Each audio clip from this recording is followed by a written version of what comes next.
Nat 20. Hello adventurers, Merlin here, bringing you another Dungeons & Dragons adventurer video.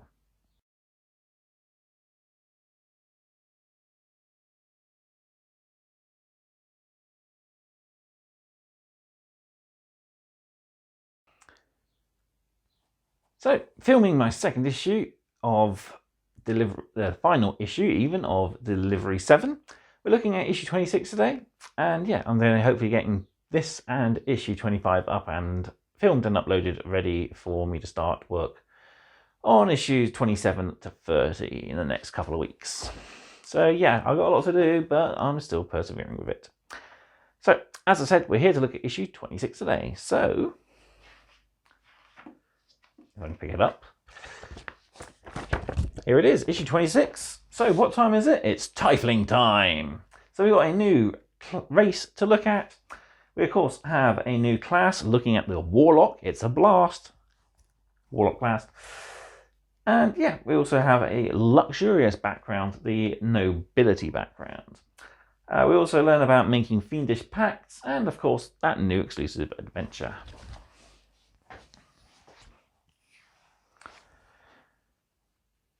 So with this issue, of course, we get our usual little gift, and it's, yeah, really little this time. It's another set of those miniature metal dice. A nice coppery brass sort of colour. Yeah, not my favourite. These, I don't really see myself using these. They're a bit on the small side. I mean, I have trouble reading the regular size dice I use at times. So yeah, fun little set. They might be useful for perhaps for people playing halflings who enjoy using size appropriate props when they play. Other than the dice though, we do have a brand new character sheet. We got Zella here, who is our brand new Tiefling Warlock.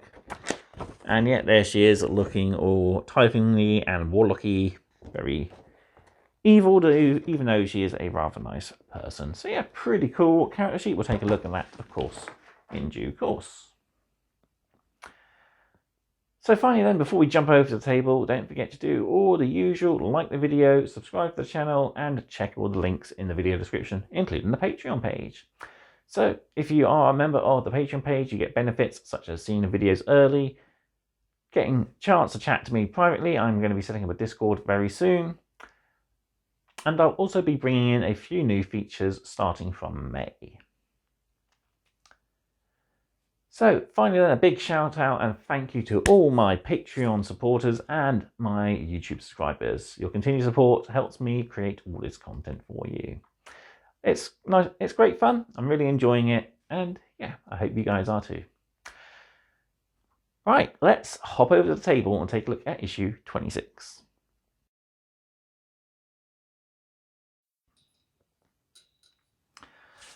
So here we are then, up close and personal of issue 26. So we've got our dice here in the dice tray, ready to roll.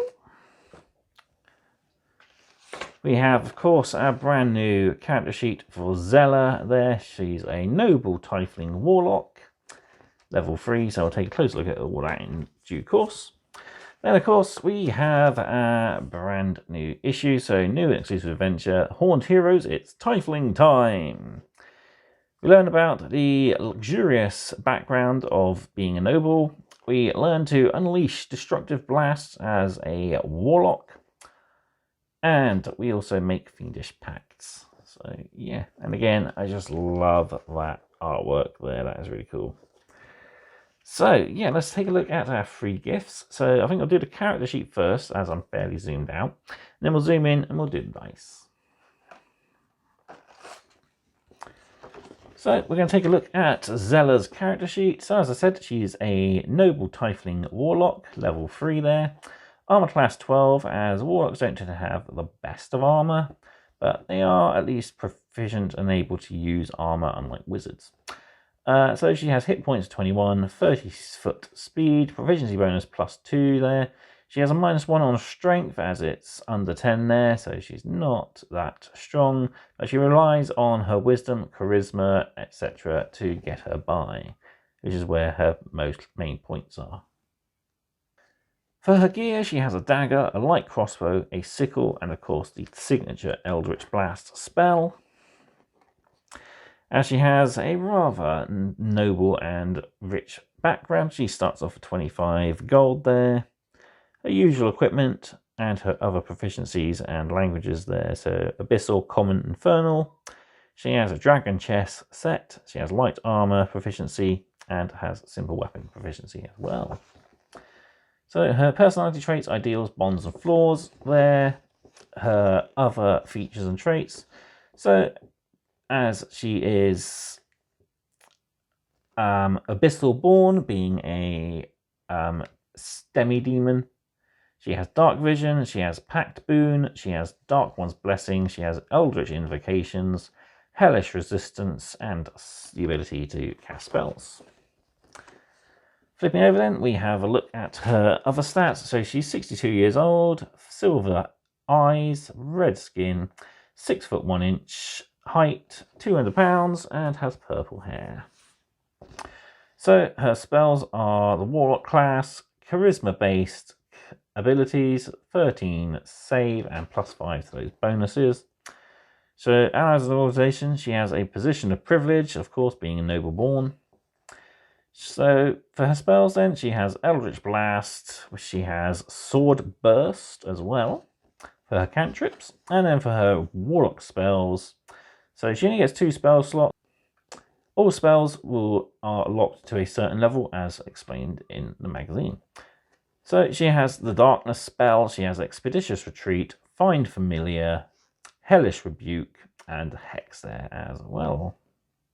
So as a Warlock, they only ever get 2 spell slots. So yeah, pretty cool. But she has a good selection of spells to use and prepare, which is pretty cool. Right, now next then, let's take a look at those lovely little dice. So yeah, here we have our dice in that copper sort of colour. So yeah, really cool. Nice and metallic-y, nice and weighty too, which is pretty good. So let's give these their customary roll. See just how good they actually are. Ooh, nat 20. Nice. Okay, pretty cool. 11, 4, 4, 60, 1 and 5. So, wow, actually a pretty good first roll. Okay, I take it back. These dice are actually pretty cool. Just don't step on the D4. Ouch. You thought regular D4 was bad, try a metal one. Oh, and now we've gone backwards. It's a nat 1. 3, 4, 4, 8, and an 11 again. So we've been consistent on the D12 at least. Yeah, fun little set. I'm probably not going to be using them. They are nice. I was going to say, is that a nat 21? No, it's a nat 12. Yeah. They're pretty cool. Nice to add to a collection, but I don't personally see myself using them.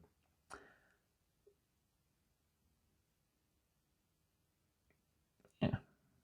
Right, there we go. Right, let's actually get into issue 26.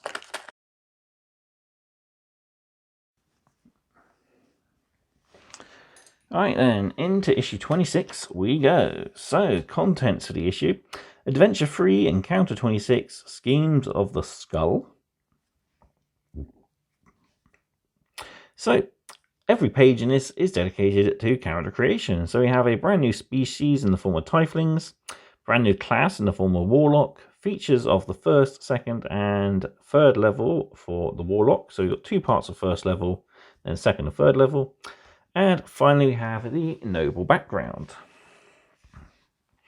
So with this issue, we get, of course, those powerful set of metallic dice in the majestic copper. and third level characters for the Warlock Zella.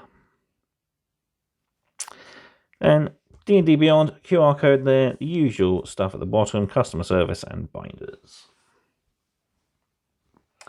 So looking at our brand new species, we have Tieflings. Long ago, ancient pacts with the archdevils of the Nine Hells created beings whose very souls are twinged with brimstone, the Tieflings. So yeah, the Tieflings aren't exactly the most liked and appreciated of species. Because of their background and connection to devils, they are kind of shunned by most society. So while they have devilish traits, they are not necessarily devil in nature. So firstly, of course, the most prominent feature of a Tiefling is the horns on their heads. They also have a long whippy tail, which is another way, is often used as an indicator of their mood, as it mentions here. So, for instance, if a Tiefling's tail flicks quickly from side to side, it's a sign they're angry or upset. If it curls around the legs, they might be anxious or sad. So, other features, they also have very sharp canine teeth, striking eyes, usually of a single solid colour, black, red, white, silver, or even gold, and finally they have the same skin tones as humans, but they can also have shades of red and purple, and maybe even other colours depending on the demon that birthed their generation. So yeah, one thing though, that if you do befriend a Tiefling, they are very loyal and will be fairly dedicated to you in return. So blazing their trail, despite their appearance, Tieflings do not feel the pull towards either law or evil like actual devils. Yeah, so they have free will, as all humanoids do. And they often live in small groups. They have no homeland of their own. They share other settlements with humans and other races. So yeah, they're pretty nice. Really different type of creature. So yeah, pretty cool. So yeah, Tieflings have infernal power. So their bloodline comes with perks. In the form of a few gifts from the Nine Hells. So they have dark vision, which means they can see in dark and dim places, only in shades of grey though. So that makes them excellent rogues, scouts and spies. They also protected against fire damage, and they understand the demonic tongue of Infernal. And yeah, they come with a natural spellcasting ability. They have the Thaumaturgy cantrip, which allows them to make their eyes flash and their voices sound like thunder. So, what's in the name? So, like most folk, the majority of Tieflings bear names that suit the society they are raised in. Some Tieflings have age-old names that are rooted in an infernal language, which have been passed down through generations. Others might have the name of, well, people used to shout, "Oi, you," so my name is Oi, you. But yeah, there's other types of names that Tieflings will choose. Sometimes they'll change the names as they grow, whether it's through deeds they've done, things they've accomplished, etc. Some of the most noted Tieflings are the sisters named Violence and Turbulence. Moving on to a brand new class, then we have a Warlock. So through pacts with powerful beings from other realms, Warlocks seek to harness great magical power. Yeah, so where wizards achieve their arcane powers through study and sorcerers have innate abilities from bloodlines, Warlocks make pacts with the dark forces in order to gain their power. So yeah, like our pre-generated character Zella there, they come to an arrangement with a fiend, making a literal deal with a devil. So yeah, this of course has the chance of backfiring later on down the line though, so yeah. So the nature of the pact is dependent really on what the Warlock wants and what the demon wants from you in return for that power. It's a good idea to figure this out with your DM so they can help incorporate it into your adventures and campaigns. So yeah, they are a different kind of spell casters. So warlocks use magic and spell slots differs from other spell casting classes. Instead of having a variety of spell slots for each level of spell, warlocks can only have a limited number of spells. For this exceptional limitation, however, come powerful upsides. The spell slots are always of the highest level available. Second level slots as a third level character, third as a fifth, etc. As you regain all your spell slots after spending only an hour in a short rest rather than the full 8 hours of a long rest. So yeah, some nice benefits there. So Eldritch Invokers, the Warlock class has access to a number of unique features through Eldritch Invocations, which they start to gain at second level. And they are also Eldritch Blasters. So yeah, one of the most common and unique spells to the Warlock class is the Eldritch Blast. So yeah, its ability to fire bolts of lightning, dealing 1d10 force damage, and possibly even hurl an opponent across the room. So yeah, think force lightning here. So boom, sort of stuff. Yeah. Moving on then, let's take a look at the first part of first level features for the Warlock. So, the knowledge sought by a Warlock unlocks power unavailable to others from the very start of their career.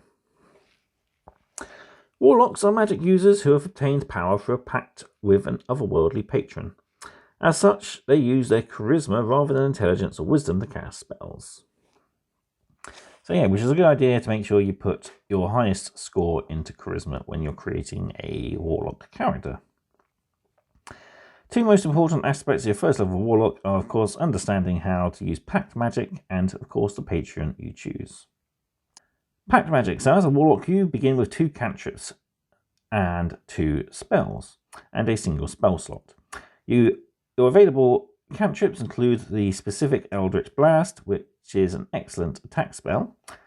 Meanwhile, there are some impressive Warlock-only first-level spells, including Answer Hadar, which summons tentacles of dark energy to batter your opponents, and Hex, which gives an opponent disadvantage for an ability check of your choice, plus an extra 1d6 necrotic damage whenever you hit them.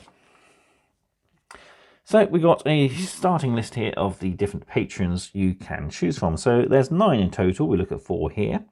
So we have the Archfey, the Celestial, the Fathomless, and of course the Fiend. So yeah, different types of patrons for you to choose. The Fey, of course, ancient creatures of the realms. The Celestial, the gods in the heavens above. The Fathomless, usually those of deep waters and dark places. And finally the Fiends, of course, the demons of the underworlds. So, Warlock features of first level part 2. So, every Warlock has an otherworldly patron and source of their mysterious power. Which one will you choose? So now we look at the last ones to choose from.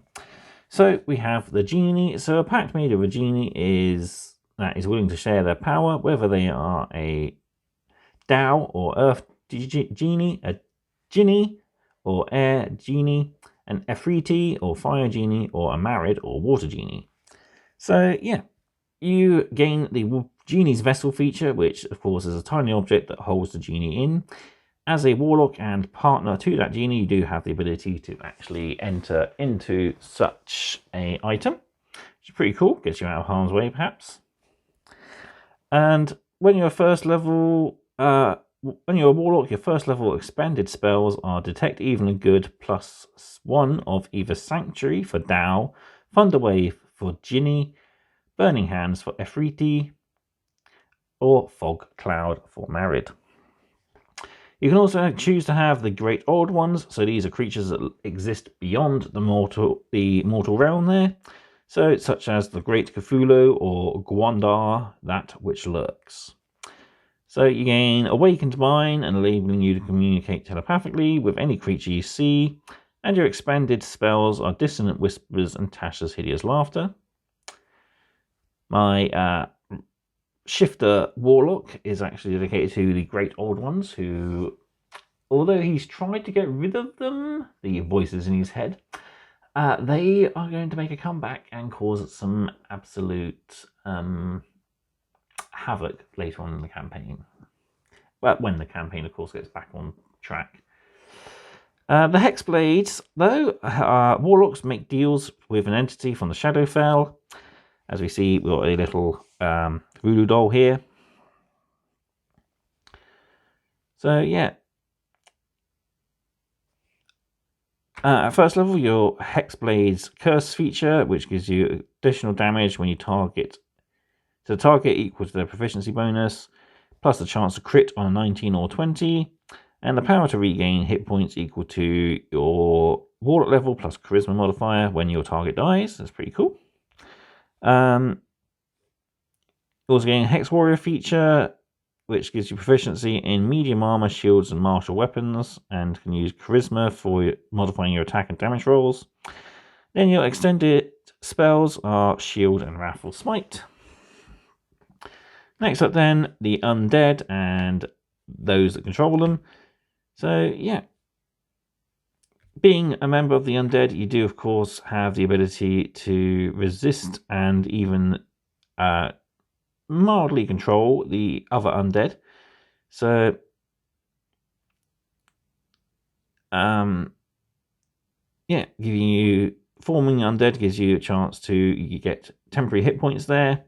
You are immunity to frightened condition, and the power to make a creature frightened if they fail a wisdom save, of course. And yeah, your starting expanded spells are Bane and False Life. And then finally we have the Undying, so the Immortals of the Forgotten Realms there.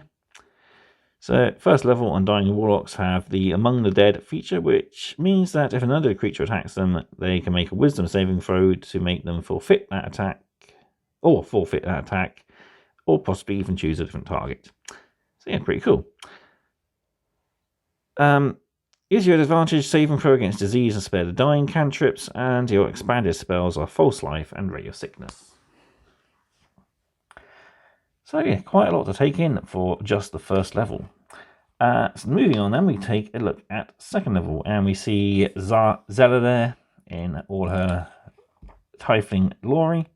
So Warlock features at the second level. As a Warlock advances, their otherworldly patron grants them eerie new powers. So it's similar to a Cleric and a Deity, a Warlock can gain bonuses by getting favoured of their patron. So yeah, where Clerics learn to channel divinity of their gods, Warlocks are granted access to Eldritch invocations and mystical items as well. So Charismatic casters, of course, as we've mentioned before, best Warlocks have high Charisma scores, since this makes it harder for the foes to resist their spells. Does this mean you have to be attractive and have supermodels or movie star good looks? Oh, of course not. You can be pretty charismatic if you look just like me. But yeah, pretty cool way to make sure you are putting a lot of points into Charisma there. So different Eldritch invocations listed here that you can gain the use of. So gives you bonuses to your Eldritch Blast, gives you a chance to cast different spells, gaining additional proficiencies for certain amounts of time, etc. So yeah, all in all, pretty cool ways to make use of your second level features. So Pact Magic improvement. So at second level, you gain an additional a spell that you can know. As the second level, as the spell slot is still first level, this must be a first level spell chosen from the spell list of Warlocks. And your expanded spell is provided by your patron. At second level, your hit points increase 1d8 or 5 plus your constitution modifier. So, Warlocks of the third level. Having proven themselves to their otherworldly patrons, Warlocks are given an impressive gift to aid them in their adventure. So whatever their form or nature, every Warlock's patron demands one thing: loyalty. At third level, this loyalty earns the Warlock a powerful gift: a weapon, a familiar, a grimoire, or a talisman. Here we explain each of those gifts in turn, and immediately available Eldritch invocations that relate to them. So your pact magic is improved at 3rd level. So you gain 1 new spell, and your spell slots are increased to 2nd level, meaning all your spells can now be cast at 2nd level. And again, your hit points are increased by that same total of 1d8 or 5 plus your Constitution hit modifier. So the different packs we have, you've got Pact of the Blade, which gives you a improved packed weapon. So this, I think, is the one my Shaper Warlock has gone for. So it gives your packed weapon +1 to attack and damage rolls. They've put the wrong rolls there. And enables it to be used as a spellcasting focus for the Warlock spells. The weapon can also be a short bow, long bow, light or heavy crossbow. So pretty cool. Pact of Talisman gives you a little bit more defense by forming into a talisman. You add d4 to a failed ability check roll. This can be done a number of times equal to your proficiency bonus. And you got Rebuke Talisman. If you are hit by an attack, your Warlock can use this, their reaction to deal psychic damage and even push the enemy up to 10 feet away. Pact of the Tome, you are given a Book of Shadows that grants you 3 additional cantrips, and from any class's spell list, so it doesn't have to just be Warlock, you can take anybody.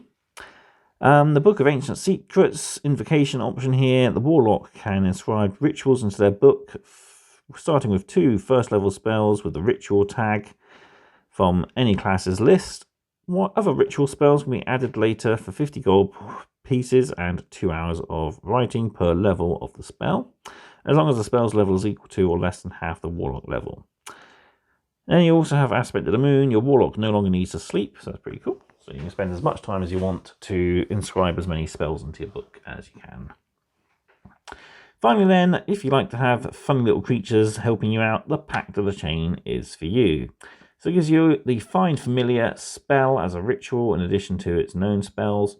The familiar can be an imp, pseudo-dragon, quasit, or sprite, as well as regular sort of familiars. And it can make an attack if your Warlock gives up one of their attacks during a round. So Voice of the Chain Master allows your Warlock to use the familiar's senses and communicates with them telepathically and even speak through them, providing you're on the same plane of existence. Gift of the Ever-Living. If the familiar is within 100 feet, your Warlock treats any dice rolled to regain hit points as having rolled the maximum. Kind of basically consuming the familiar, I guess. And Investment of the Chain Master. This empowers your familiar, giving them flying and swimming speed of 40 feet. Can make an attack action as a bonus action, and their attacks counting as magical. Can use your Warlock's spell save DC, and gains resistance to damage from an attack of your Warlock uses if your Warlock uses their reaction. So that's all our features for Warlock of 1st, 2nd and 3rd level. Finally then, for our encounter, we have the Noble background. So carry yourself secure in the mantle of privilege and rank with D&D's most esteemed background. So we've gone from the lowest of the low with the Urchin background to the highest of the high with the Noble background. So, as a noble, your background is wealth and privilege. After all, you come from a long-standing house of great nobility, or perhaps a wealthy gentry who bought the title they desired. So, yeah, this is a pretty nice background if you like to play a rather proper and educated sort of character. So, learn to roleplay a noble. You carry a certain bearing, not necessarily aloof and disdainful, but refined nonetheless, although you could of course be disdainful and aloof. Regardless of your true wealth and status, you have a reputation to uphold when it comes to representing your house. So yeah, make sure you don't do things that perhaps your ancestors wouldn't agree on. Do make sure you uphold the rightful nature of nobility as a protector of the meek, or are you a petty tyrant who sees those below your status as lessers? So other benefits of being a noble, of course, you have the larger world will view your family and house with interest, be it with interest or disdain. You have the position of privilege feature, which gives you some extra means of support and helps further aiding your proficiency in the persuasion skill. You You should also remember that your background as noble does not extend to any special monetary advantage, although you can ask a DM to perhaps add this in at a later date if your character shows kind of growth, I guess. So yeah, it's up to the DM if they want to decide to eventually extend your character's parents' estate to them. But for now, you are kind of on your own. Yeah, maybe later on, though, you might get the chance to have your servants create your own little base of operations for you and the party.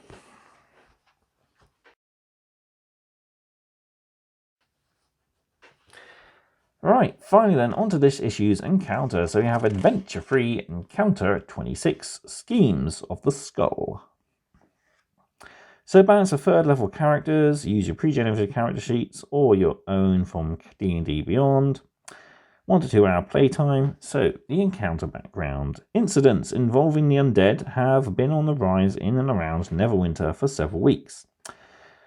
Perpetrated by the Cult of Orcus, the local leader behind the recent undead activity in the city's cemetery, Neverdeath, see Encounter 20 for more, is a skull, that is, a priest of Orcus, named Thaddeus Crackbone. To further the cult's nefarious schemes, Crackbone has been seeking the Codex of Unquiet Grave, a sinister tome of necromantic spells. Nephis Sepret, an unsociable Thayan scholar living quietly in Neverwinter, owns a copy of the book, but refused to give it up to Crackbone when Crackbone paid her a visit. The skull gave Nephis until midnight the following evening to bring him the Codex or suffer the consequences.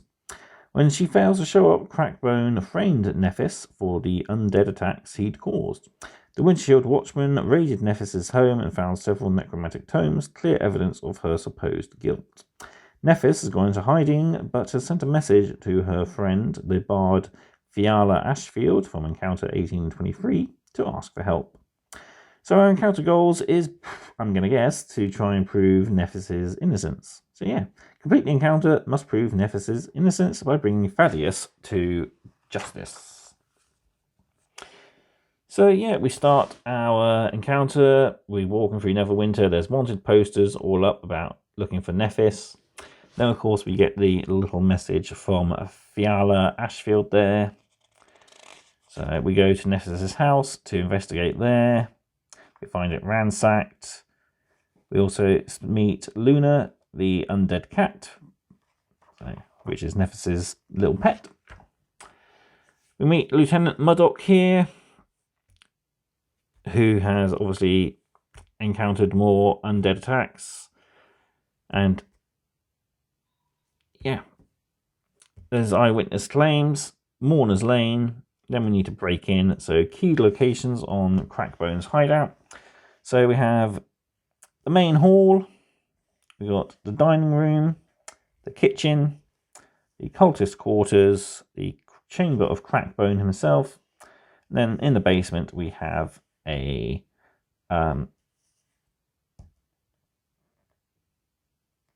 ritual chamber. And then we got a secret door leading out to Neverdeath there. So yeah, this is Thaddeus Crackbone down in the basement. Cult fanatic. As soon as he becomes aware of the characters, he stops chanting and attacks with 8 zombie minions. And he will fight to the death. So yeah, there's treasure and a secret door, of course, and how to end the encounter. So we've got a stat block for our undead cat friend. We got our cult fanatic there. And our zombies. Look at him. Pretty. Not. Right. That's it. I'll bring everything back in. I'll give you my final thoughts on issue 26.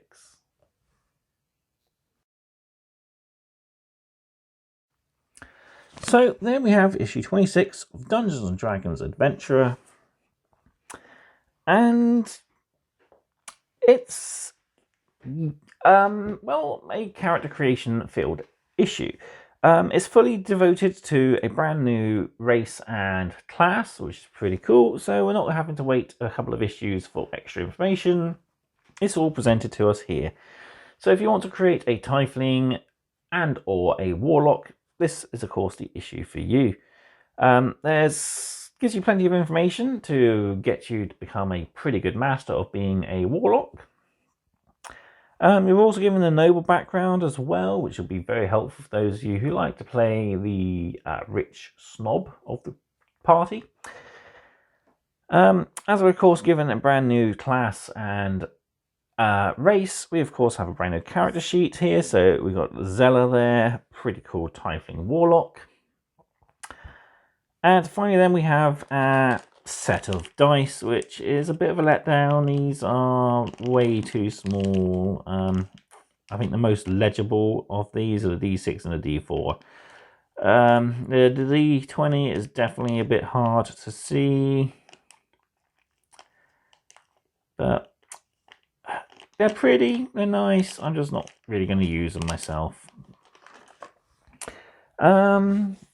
Yeah, pretty much the same as the previous set of metal dice we had. But yeah, hopefully we'll see something different in future issues. I know we're supposed to be getting a marshmallow pink set. I am really not looking forward to those. They look kind of horrible in a way. But yeah, because of this rather let down set of dice, this delivery is only going to be, this issue rather, is only going to be getting a 4 out of 5 for a rating. The character sheet is good, gives us a new character to play with. I just wish we were given level 1 and 2 characters. As I've mentioned several times, it'd be nice to take these characters back to the beginning and have them journey and grow with us as we play through each of the adventures. But yeah, it's really up to us. We're encouraged now to start making our own characters if we want to do learn things from a lower level. Yeah, it's pretty good anyway. I know it does save money for printing, etc. at least, which is pretty good, because I noticed these character sheets are now bound to the back of each issue, which is, again, it saves on having to print them individually and package them. So yeah, it's pretty good nonetheless. So yeah, 4 out of 5 for this issue. It's good, nice lot of information, but yeah, the dice are a bit of a letdown, really not the best. As I said, they're hard to read, especially on that D20, and otherwise they're just too small really to make a useful set. But yeah, there we have it. So let me know what you thought of this issue in the comment section down below. Thank you all very much for watching, and until next time, stay safe, happy hobbying, and keep rolling those crits.